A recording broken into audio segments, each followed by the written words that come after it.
buen tema ese, las cárceles emocionales, pero vamos a cerrar con el tema de medicina, que es la presbiacusia. Les voy a adelantar un poco, y es la forma más frecuente fisiológica de la pérdida gradual de la audición y suele afectar a ambos oídos y se debe principalmente al envejecimiento.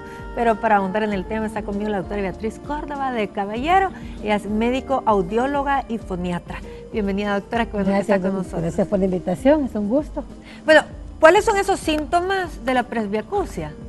Pues generalmente, como usted lo ha dicho, es una pérdida de la audición por el deterioro progresivo de las células del oído interno.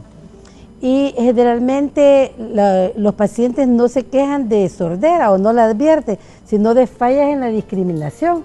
O sea, pues ellos oyen, sí, y de ahí viene el término de no me grite de que no soy sordo, porque efectivamente ellos escuchan, pero no logran discriminar adecuadamente las palabras. Entonces son fallas en la discriminación fonémica, decimos nosotros, y muchas veces se acompaña de zumbido en los oídos. Pero eso después quizás de un impacto, lo del zumbido, o no, aparece es así. Parte es uno de los síntomas de la enfermedad, el acúfeno, o sea, la pérdida gradual de la sordera, de la audición, perdón, las fallas en discriminar los mensajes completos, especialmente aquellas palabras que se acompañan de eses o che, porque está en la frecuencia de agudos. La pérdida generalmente es en frecuencias agudas.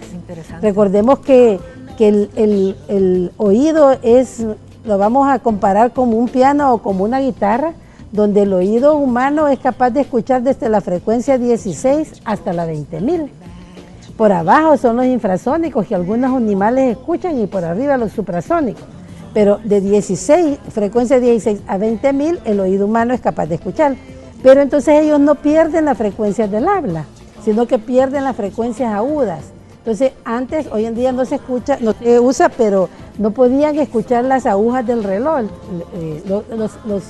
aquellos sonidos más finos, exactamente.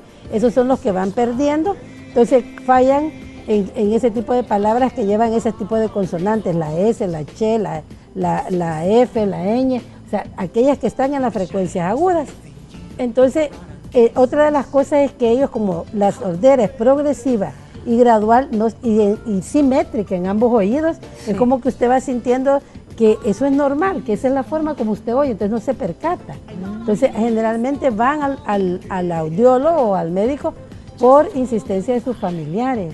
Porque se dan cuenta los familiares de que hay que hablar más fuerte. O hay que repetirle muchas veces las cosas. Bueno, ¿este padecimiento será que está relacionado directamente con la edad? ¿Que se va perdiendo la audición, o hay otros factores que también lo pueden causar? Bueno, mire, realmente en términos médicos, presbiacusia es aquella sordera donde no existe otra condición más que el envejecimiento. Ese es, en términos puros, la presbiacusia. Y cuando se pierde la audición por estar expuesto a sonidos, por ejemplo, los trabajadores, que están con esas máquinas. Eso no es presbiacusia. ¿Eso qué es? O sea, esos son daños auditivos por traumas acústicos, por ejemplo. Nosotros, cuando no sabemos, a veces, por ejemplo, es esperado que una persona de 60 años en adelante tenga una pérdida auditiva gradual, que tenga zumbido, que tenga fallas de discriminación, y a eso le podemos llamar una presbiacusia. Claro. Pero incluso se dice que a los 60 años el 55% o 60% de la población vamos a tener algún grado de pérdida auditiva. Y ahora con el uso de los audífonos todo el tiempo. Esta población ya es los de la sordera, muy tempranamente, en niños incluso lo vemos. Ahora, ¿cómo se hace el diagnóstico? ¿Qué es lo que llevamos a la clínica y qué es lo que no? Entonces usted me decía que aquello es exposición a ruido. Esos factores contribuyen. Si una persona por herencia, por la edad, por el deterioro propio de las células del oído interno, va perdiendo audición, estos factores se suman y son irreversibles. La exposición a ruido, el ser hipertenso, diabético, enfermedades renales, enfermedades metabólicas, nos van condicionando o acelerando eso, pero ya no se llama puramente presbiacusia, ya le llamamos, es una cortipatía por multifactorial. Sí. Bueno, algo que me gustaría mucho tocar aquí es cómo la presbiacusia nos da a hombres y mujeres. Sí. Es más frecuente en hombres. En hombres, ¿por 58 contra 59 contra 48%. Bueno, aquí estamos viendo una evaluación. Ajá. Y vamos a esperar que me hagan la toma, porque ¿cómo se realiza esta evaluación para que nos den este tipo de resultados? Ajá. Generalmente cuando el paciente lo llevan o llega por falta de discriminación auditiva o que confunde algunos fonemas, nosotros hacemos esta audiometría. Entonces evaluamos las frecuencias graves de 125 a 8000 Hz. Y entonces podemos ya hacer el diagnóstico cuando encontramos que tiene curvas simétricas. El derecho es el rojo. Ajá. Y el azul es una nomenclatura internacional y el azul es el izquierdo. Entonces vemos que los dos oídos están muy parecidos y las fallas de discriminación a las palabras están en la parte de abajo, vemos que es muy pobre. Entonces esa es una típica presbiacusia si lo correlacionamos con la historia. Muchas veces los pacientes no tienen otra enfermedad más que esa, ¿verdad? No han tenido factores, no han sido expuestos a ruido, no trabajan, no han tenido medicamentos ototóxicos, no tienen enfermedades metabólicas o una presbiacusia pura. Como a los 60 dice que uno puede empezar a los 55 o 60 años, pero también hablamos de aquellos que llaman presbiacusia patológica, que podemos empezar a ver en pacientes de 45 años, que es la presbiacusia precoz, muy genética, sí, muy de herencia.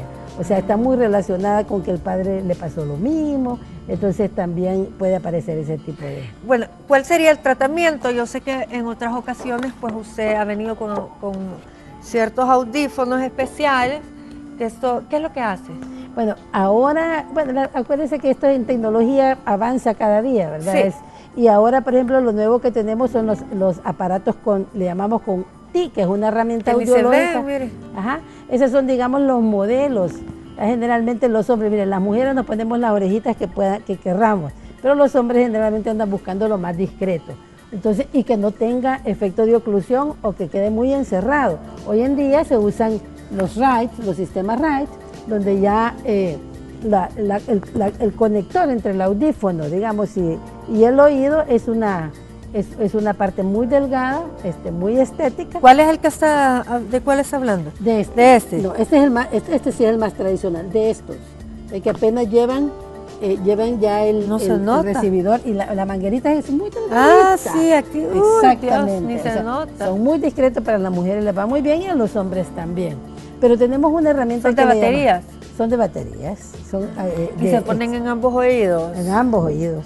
Se ponen en ambos oídos porque casi el 80 o más % de lo que usted oye en un oído lo recibe el hemisferio cerebral contralateral. Entonces cuando hace el cruce a nivel del puente, ahí nos da la sensación de ubicación espacial. O sea, cuando una persona tiene solo un oído, nunca sabe de dónde le llaman, está buscando, digamos, el origen de la fuente sonora. Entonces, por eso es que se necesitan los dos. Se necesitan los dos y porque potencia mucho la capacidad de discriminar palabras. Y digamos, la batería, ¿cómo funciona? ¿Dura todo el día? La batería, dependiendo de la potencia del aparato, le puede durar entre 6 días a un mes. Ah, ok. Bueno, ha sido muy interesante. Una consulta con profesionales así como usted, capacitada, es realmente lo que se debe de hacer, un trabajo en equipo, incluso con el otorrino, el audiólogo, pero es muy importante que le hagan una evaluación.